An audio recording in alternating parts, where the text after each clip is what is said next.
पाखंडी साधु। एक शहर में पुलिस ने सभी चोरों की नाक में दम कर दिया था। सारे चोर एक के बाद एक पकड़े जा रहे थे। बस एक चोर जैसे तैसे बचकर एक जगह जा छिपा था। तभी उसे ख्याल आया कि क्यों न वो भगवा पहनकर साधु बन जाए, क्योंकि ये दुनिया चोरों को तो जूते मारती है, लेकिन अगर वही चोर भगवा पहन ले तो उसके पैरों में पड़ी रहती है। इस प्रकार चोर साधु बनकर घूमने लगता है। कुछ दिन बाद पाखंडी साधु में एक कला थी कि वो बोलने में बहुत माहिर था। प्रवचन तो उसके बाएं हाथ का खेल था। इस कारण साधु की निकल पड़ती है। उसके बहुत से शिष्य बन जाते हैं। कई लोग उसके आगे पीछे घूमने लगते हैं। उसे मुफ्त में खाने को मिलने लगता है। बस उसे सांसारिक जीवन छूटने का दुख रहता है। पाखंडी साधु जंगल में अपने शिष्यों के साथ रह रहा था। तभी उसके आश्रम में एक सेठ आया। सेठ को भी पाखंडी साधु ने अपने बोलने की कला से प्रभावित कर दिया। साधु से मिलकर जब सेठ अपने घर पहुंचा तो उसे एक ख्याल आया। असल में सेठ को एक दुविधा थी। उसके पास बहुत सोना था जिसे चोरों के डर के कारण वो अपने घर में नहीं रख सकता था। उसने सोचा क्यों ना ये सोना साधु के आश्रम में रख दिया जाए, क्योंकि साधु को कभी भी कोई मोह माया नहीं रहती। वो तो भगवान का रूप होते हैं। किसी को ऐसे देवता पर शक भी नहीं होगा कि उसके आश्रम में सोना गड़ा हुआ है।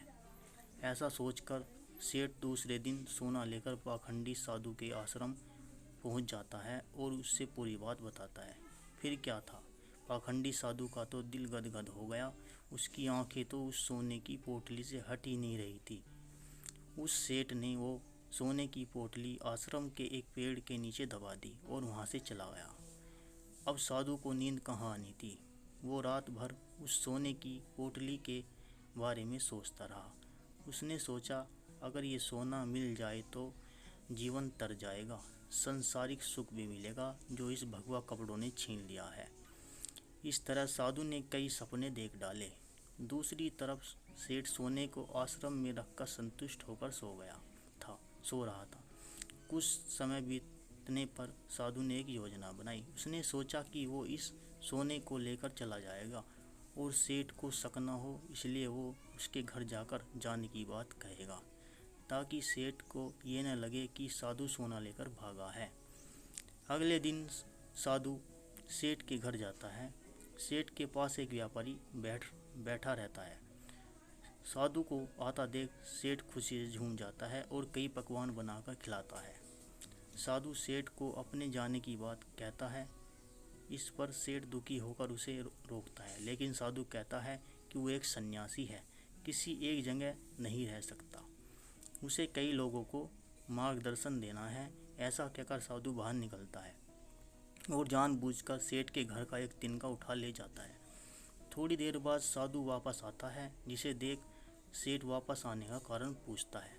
तब साधु कहता है कि आपके घर का एक तिनका मेरी धोती में लटक कर मेरे साथ जा रहा था, वही लौटाने आया हूँ। सेठ हाथ जोड़कर कहता है इसकी क्या जरूरत थी। तब साधु कहता है इस संसार की किसी वस्तु पर साधु का कोई हक नहीं है।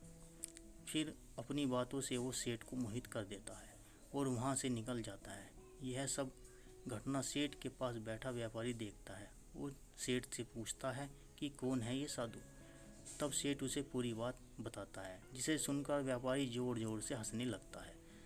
सेठ हंसने का कारण पूछता है।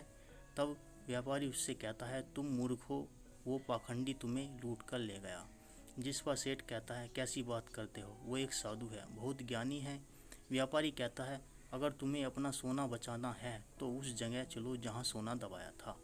सेठ उसे वहाँ लेकर जाता है और खुदाई करता है, लेकिन उसे कुछ नहीं मिलता। वो रोने लगता है। तब व्यापारी उससे कहता है रोने का वक्त नहीं है, जल्दी चलो, वो साधु दूर नहीं गया होगा।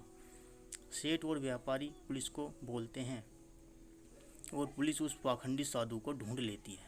तब सभी को पता चलता है कि वास्तव में यह कोई सिद्ध बाबा नहीं, एक चोर था, जिसने अपनी बोलने की कला का इस्तेमाल कर कई लोगों को लूटा था।